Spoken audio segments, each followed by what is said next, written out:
Chapter 90 findings by sight. Sir ডিউইভিলের শোবার ঘরটা এতই বিশাল যে ক্লাইন মোরেত্তির বাড়ির বসার ঘর আর খাওয়ার ঘর একসাথে মেলালেও এর সমান হবে না। ঘরটাকে কয়েকটা ভাগে ভাগ করা হয়েছে। একদিকে বিছানা, আরেকদিকে বসার জায়গা, কাপড় পাল্টানোর আলাদা ঘর, একটা বাথরুম আর পড়ার টেবিল থেকে শুরু করে বইয়ের তাক পর্যন্ত সব আছে। ঘরের ভেতরে সাজসজ্জা চোখে পড়ার মতো সুন্দর, প্রতিটি জিনিসই একেবারে রাজকীয় আর জাঁকজমকপূর্ণ। কিন্তু ক্লাইনের কাছে মনে হল ঘরের ভেতরের আলো যেন একটু বেশি ম্লান, আর বাইরের চেয়ে এখানকার তাপমাত্রা অন্তত কয়েক ডিগ্রি কম। বেশ ঠান্ডা একটা ভাব আছে বাতাসে। ঠিক একই সময় তার কানে ভেসে এলো কান্নার শব্দ। কেউ যেন ফুপিয়ে ফুপিয়ে কাঁদছে, গোঙাচ্ছে। শব্দটা শুনে মনে হয় কেউ যেন বাঁচার জন্য তার শেষ চেষ্টাটুকু করে যাচ্ছে। ক্লাইন যেন এক ঘোরের মাঝে চলে গিয়েছিল। পর মুহূর্তেই হঠাৎ করে সবকিছু আবার স্বাভাবিক হয়ে গেল। জানালার কাঁচ ভেদ করে ঝলমলে সূর্যের আলো এসে পুরো শোবার ঘরটাকে ভরিয়ে দিল। এখন আর আগের মতো ঠান্ডা লাগছে না। ঘরের তাপমাত্রা একদম ঠিকঠাক, খুব বেশিও না, আবার খুব কমও না। চারপাশের পুলিশ কর্মকর্তা, বডিগার্ড আর স্যার ডিউইভিলের বাটলার সবাই একদম চুপচাপ। কেউ একটা কথাও বলছে না। ব্যাপারটা কি, সে আর চোখে সেই পুরনো দিনের নকশা করা কিন্তু দারুণ বিলাসবহুল বিছানাটার দিকে তাকাল। তার মনে হল অন্ধকার ছায়ায় যেন কয়েক জোড়া অস্পষ্ট চোখ তার দিকে তাকিয়ে আছে। ঠিক যেমন গ্যাসের বাতির চারপাশে নির্ভয় পোকারা ঘুরে বেড়ায়, অনেকটা সেরকম।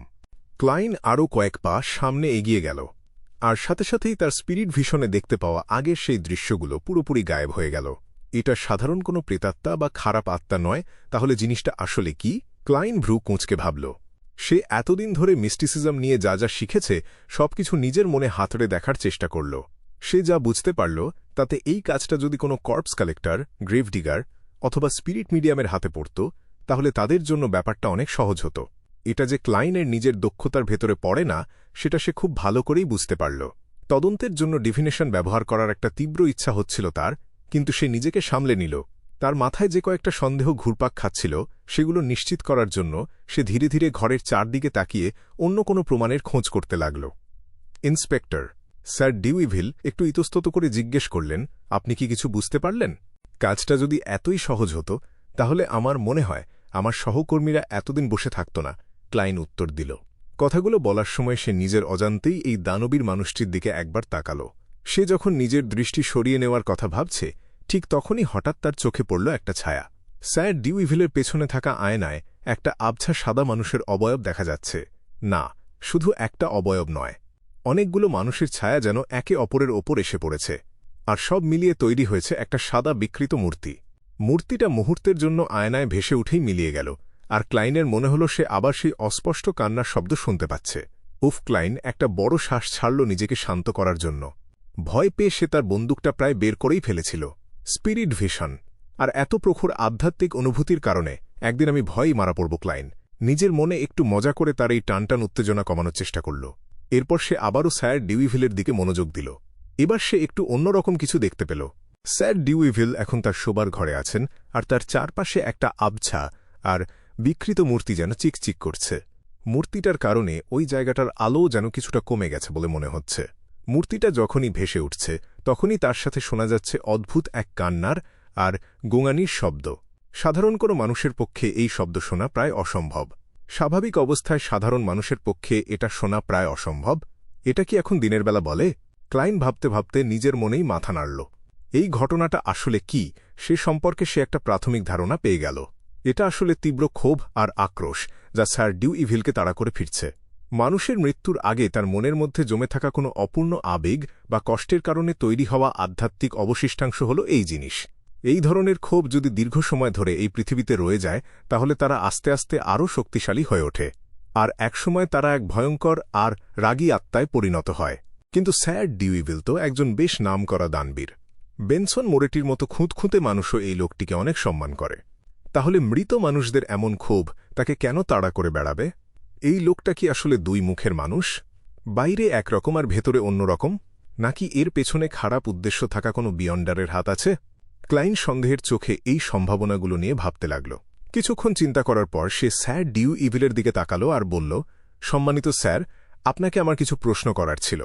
অবশ্যই, বলুন। স্যার ডিউইভিল বেশ ক্লান্ত ভঙ্গিতে একটা চেয়ারে বসে পড়লেন। ক্লাইন নিজের চিন্তাগুলোকে গুছিয়ে নিয়ে বলল, আপনি যখন এই জায়গা ছেড়ে নতুন কোনো জায়গায় যান, যেমন ধরুন গ্রামে কিংবা ব্যাকলুন্ডে, তখন কি এই সমস্যা আবার শুরু হওয়া আর খারাপ হওয়ার আগে আপনি অন্তত অর্ধেক রাতের জন্য হলেও শান্তিতে ঘুমাতে পারেন?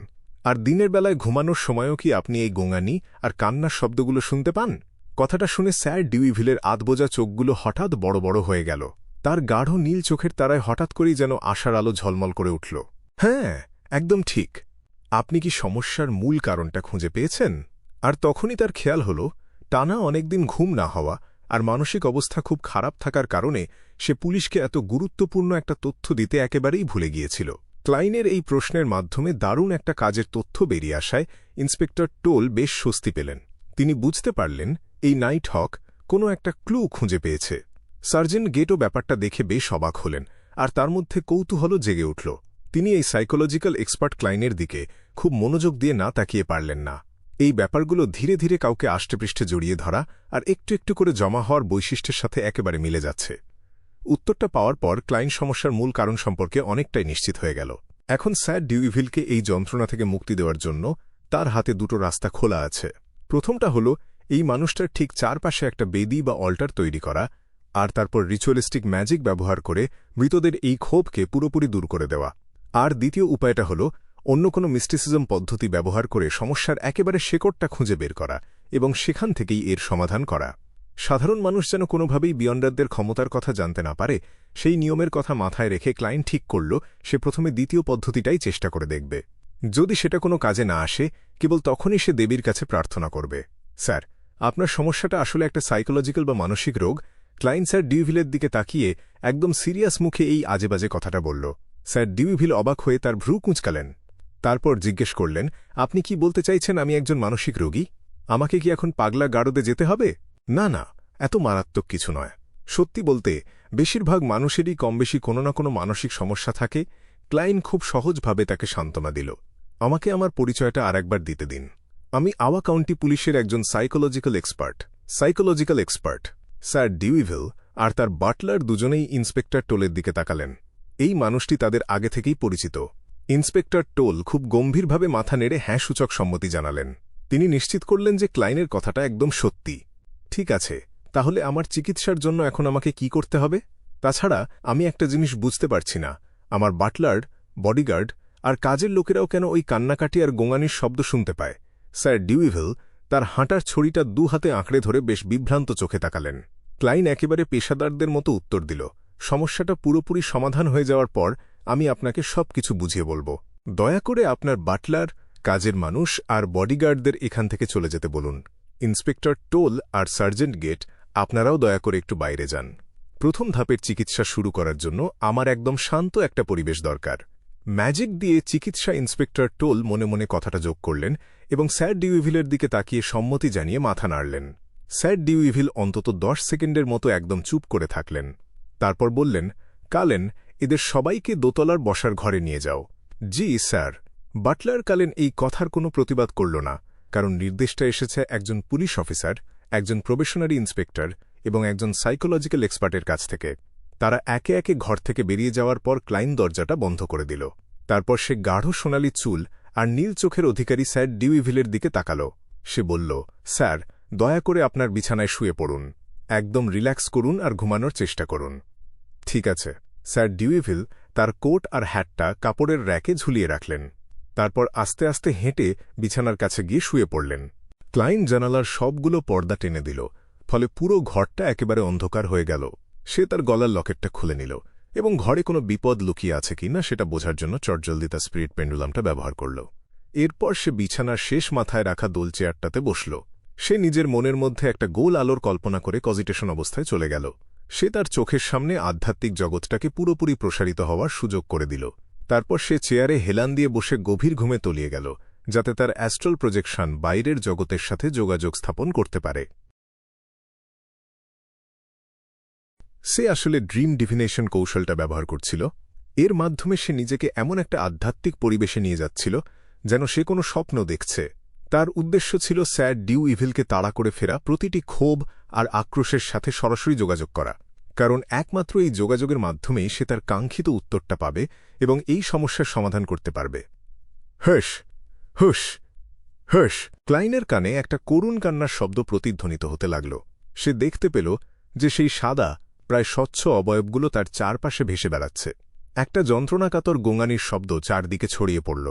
ক্লাইন, যে সবেমাত্র নিজের মানসিক নিয়ন্ত্রণটা ফিরে পাচ্ছিল, সে তার ডান হাতটা বাড়িয়ে দিয়ে অবয়বগুলোর একটাকে ছুঁয়ে দিল। আর হঠাৎ করেই সবগুলো অবয়বও তার দিকে এমনভাবে ছুটে এলো, ঠিক যেন আগুনের দিকে ছুটে যাওয়া একঝাঁক পোকা। ক্লাইনের চোখের সামনে দৃশ্যটা মুহূর্তেই ঘোলাটে হয়ে গেল। তার মনে হল কেউ যেন তার মস্তিষ্কটাকে ঠিক মাঝখান থেকে দুভাগ করে ফেলেছে। তার মনের অর্ধেক অংশ খুব শান্তভাবে সবকিছু পর্যবেক্ষণ করছিল, আর বাকি অর্ধেক অংশ দেখতে পেল একটা আয়না। সেই আয়নায় দেখা যাচ্ছিল একজন অল্পবয়সী মেয়েকে, যার পরনে কারখানার শ্রমিকদের পোশাক। তাকে দেখতে বেশ শক্তিশালী আর স্বাস্থ্যবানী মনে হচ্ছিল। মেয়েটা ধুলোয় ভরা একটা কারখানার ভেতর দিয়ে হেঁটে যাচ্ছিল, আর তখন তার মাথাটা ব্যথায় প্রচণ্ড টনটন করছিল। মাঝে মাঝেই তার চোখের দৃষ্টি ঘোলাটে হয়ে আসছিল, আর দিনের পর দিন তার শরীরটা যেন আরও শুকিয়ে যাচ্ছিল। তার মনে হল কেউ যেন তাকে শার্ট বলে ডাকছে, আর সেই কণ্ঠস্বরটা তাকে বলছে যে তার হিস্টেরিক্যাল রোগ হয়েছে। হিস্টেরিক্যাল রোগ? সে আয়নার দিকে তাকাল এবং দেখতে পেল তার দাঁতের মাড়িতে একটা আবছা নীল রঙের দাগ বসে গেছে। আয়নার দৃশ্যটা এবার বদলে গেল এবং ক্লাইন দেখতে পেল মেরি নামের আর একটা মেয়েকে। সেও সেই সিসার কারখানায় হেঁটে ঢুকল, একদম তরুণ আর প্রাণবন্ত একটা মেয়ে। হঠাৎ করেই তার মুখের একপাশটা কাঁপুনি দিয়ে উঠল। এরপর একই পাশের হাত আর পাও কাঁপতে শুরু করল। তোমার মৃগীরোগ আছে। যখন তার পুরো শরীর থরথর করে কাঁপছিল, তখন সে কাউকে এই কথাটা বলতে শুনল। কাঁপতে কাঁপতে সে মাটিতে পড়ে গেল। কাঁপুনিটা আরও অনেক বেড়ে গেল এবং এক পর্যায়ে সে পুরোপুরি জ্ঞান হারিয়ে ফেলল। সেখানে আরেকজন মেয়েও ছিল, যে মারাত্মক হতাশায় ভুগছিল। সে ঘোরের মধ্যে রাস্তার এদিক ওদিক উদ্দেশ্যহীনভাবে হেঁটে বেড়াচ্ছিল, এমনকি তার কথা বলাতেও সমস্যা শুরু হয়ে গিয়েছিল। তার প্রচণ্ড মাথা ব্যথা করত, আর তার দাঁতের মাড়িতেও একটা নীল রঙের দাগ পড়ে গিয়েছিল। মাঝে মাঝেই তার শরীরে কাঁপুনি দিয়ে খিঁচুনি উঠত। সে একজন ডাক্তারের কাছে গেল। ডাক্তার তাকে বলল, লাফায়েত, এটা আসলে সিসার বিষক্রিয়ার কারণে হচ্ছে। ডাক্তার খুব করুণার দৃষ্টিতে তার দিকে তাকালেন আর দেখলেন মেয়েটার শরীর আবার কাঁপতে শুরু করেছে। সে অনবরত কাঁপতে লাগল, আর ডাক্তার খেয়াল করলেন যে মেয়েটার চোখের সব আলো চিরতরে নিভে গেছে। এমন আরও অনেক অনেক দৃশ্য ক্লাইনের চোখের সামনে ভেসে উঠতে লাগল। সে এই দৃশ্যগুলোর গভীরে ডুবে গেল এবং খুব শান্তভাবে সবকিছু দেখতে লাগল। হঠাৎ করেই সে এই মেয়েগুলোর কষ্টের আসল কারণটা বুঝতে পারল। এই নারী শ্রমিকরা সবাই দীর্ঘ সময় ধরে সাদা সিসার সংস্পর্শে কাজ করেছিল। দিনের পর দিন এই সিসার গুঁড়ো আর ধুলোর মধ্যে থাকার ফলে সিসার বিষক্রিয়াতেই তাদের সবার মৃত্যু হয়েছিল। স্যার ডিউইভিলের নিজের নামে একটা সিসার কারখানা আছে, সাথে আরও দুটো পোর্সেলিন বা চীনামাটির কারখানাও আছে। আর এই সবগুলো কারখানাতেই অপেক্ষাকৃত কম বেতনে নারী শ্রমিকদের নিয়োগ দেওয়া হতো। ক্লাইন একেবারে চুপচাপ এই সব কিছু দেখল, কিন্তু তার মনে হল এখনও এমন কিছু একটা আছে যেটা পুরোপুরি পরিষ্কার হয়নি। মৃতদের এই ধরনের ক্ষোভ আসলে খুবই সামান্য। এই ক্ষোভগুলো একসাথে জমা হলেও সেটা বাস্তব জগতে কোনো প্রভাব ফেলতে পারে না, বা স্যার ডিউইভিলেরও কোনো ক্ষতি করতে পারে না, যদি না সেখানে আরও অনেক বেশি শক্তিশালী আর যদি কোনো ক্ষোভ থেকে থাকে যা এই সবগুলোকে এক সুতোয় বেঁধেছে। ঠিক তখনই সে আরও একটা মেয়েকে দেখতে পেল। মেয়েটার বয়স 18 বছরের বেশি হবে না, কিন্তু সে কারখানায় বসে চীনামাটির বাসনে চকচকে প্রলেপ লাগানোর কাজ করছিল। হেলি, তোমার শরীর এখন কেমন? এখনও কি মাথা ব্যথা করে? যদি ব্যথা বেশি বাড়ে তাহলে আমাকে জানাতে ভুলো না কিন্তু। স্যার ডিউইভিল একটা কড়া নিয়ম করেছেন, যাদের মারাত্মক মাথা ব্যথা আছে তারা কোনোভাবেই আর সিসার আশেপাশে কাজ করতে পারবে না এবং তাদেরকে কারখানা ছেড়ে চলে যেতে হবে। কারখানার বয়স্ক মহিলা বেশ চিন্তিত মুখে তাকে জিজ্ঞেস করলেন। হেইলি নিজের কপালে হাত দিয়ে একটু হাসল, তারপর বলল, একটু একটু ব্যথা করে, তবে আমি ঠিক আছি। যদি ব্যথা বাড়ে তাহলে কাল আমাকে অবশ্যই জানাবে। কারখানার বয়স্ক মহিলা তাকে জোর দিয়ে বললেন। হেইলি মাথা নেড়ে রাজি হল। এরপর কাজ শেষে যখন সে বাড়ি ফিরল, তখন সে কিছুক্ষণ পরপরই নিজের কপালে হাত দিয়ে মালিশ করছিল। বাড়িতে ফিরে সে দেখল তার বাবা মা আর ভাইও ফিরে এসেছে, কিন্তু তাদের সবার চেহারাতেই যেন এক চরম হতাশার ছাপ। তোমার বাবা আর ভাই দুজনেরই চাকরি চলে গেছে, চোখের পানি মুছতে মুছতে হেইলির মা তাকে বললেন। তার বাবা আর ভাই মাথা নিচু করে বসে রইল। তারা বিড়বিড় করে বলল, আমরা বন্দরে গিয়ে কোনো কাজ জোগাড় করার চেষ্টা করব, কিন্তু আমাদের কাছে তো পরশুদিনের রুটি কেনারও কোনো টাকা নেই, হয়তো আমাদেরকে বাধ্য হয়ে লোয়ার স্ট্রিটে চলে যেতে হবে। হেইলির মা তার লাল হয়ে যাওয়া চোখ দুটো তুলে মেয়ের দিকে তাকালেন। তুমি বেতন কবে পাবে? 10 শলি পাবে, তাই না? হেইলি আবার নিজের কপালে হাত দিয়ে মালিশ করতে লাগল। হ্যাঁ, শনিবারে পাব। সে আর কোনো কথা বলল না, বরাবরের মতোই একদম চুপচাপ রইল। পরদিন সে আবার কারখানায় গেল এবং তার সুপারভাইজারকে জানালো যে তার মাথা ব্যথা একদম সেরে গেছে আর সে এখন পুরোপুরি সুস্থ। সে মুখে হাসি নিয়ে রোজ হেঁটে 5 কিলোমিটার রাস্তা পাড়ি দিয়ে কারখানায় আসত, আবার কাজ শেষে হেঁটে ফিরে যেত। তবে এখন সে আগের চেয়ে অনেক বেশি বেশি নিজের কপালে হাত দিয়ে মালিশ করত। তোমরা কি অন্য কোনো কাজ খুঁজে পাওনি?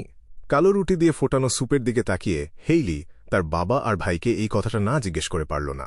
তার বাবা চরম হতাশা নিয়ে বললেন, পুরো অর্থনীতি এখন মন্দার ভেতর দিয়ে যাচ্ছে। অনেক জায়গাতেই লোক ছাঁটাই করা হচ্ছে, এমনকি বন্দরেও নিয়মিত কাজ জুটছে না। আমি সপ্তাহে মোটে 3 সলি আর 7 পেন্স জোগাড় করতে পেরেছি। হেইলি একটা দীর্ঘশ্বাস ফেলল এবং তার সেই চেনা নীরবতায় ডুবে গেল। তবে হঠাৎ করেই তার বাম হাতটা যে কাঁপতে শুরু করেছিল সেটা সে সবার কাছ থেকে লুকিয়ে রাখল। পরদিন সে আবারও হেঁটে কাজে রওনা দিল। আকাশে তখন ঝলমলে রোদ আর রাস্তাঘাটে সাধারণ মানুষের ভিড় একটু একটু করে বেড়েই চলেছে। হঠাৎ করেই তার পুরো শরীরে মারাত্মক কাঁপুনি দিয়ে খিঁচুনি শুরু হয়ে গেল। সে রাস্তার একপাশে ছিটকে পড়ে গেল, তার মুখ দিয়ে সাদা ফেনা বের হতে লাগল। সে উপরের আকাশের দিকে তাকাল আর তার চোখের দৃষ্টি ঘোলাটে হয়ে আসতে লাগল। সে দেখতে পেল কিছু মানুষ পাশ দিয়ে হেঁটে চলে যাচ্ছে আর কেউ কেউ তার দিকে এগিয়ে আসছে। সে দেখল পাশ দিয়ে একটা ঘোড়ার গাড়ি চলে যাচ্ছে, যেটায় ডিউইভিল পরিবারের রাজকীয় প্রতীক আঁকা একটা সাদা কবুতর ডানা মেলে যেন এক্ষুনি উড়ে যাওয়ার জন্য প্রস্তুত হয়ে আছে। সে নিজের মুখটা খোলার জন্য আপ্রাণ চেষ্টা করল, কিন্তু তার গলা দিয়ে কোনো আওয়াজই বের হল না। তাই সে কিছুই বলল না, বরাবরের মতোই একদম চুপচাপ রইল। কিন্তু এবার পার্থক্যটা হল সে আর বেঁচে নেই। এই মেয়েদের চরিত্রের মূল অনুপ্রেরণাটি নেওয়া হয়েছে জ্যাক লন্ডনের লেখা the people of the Abyss থেকে।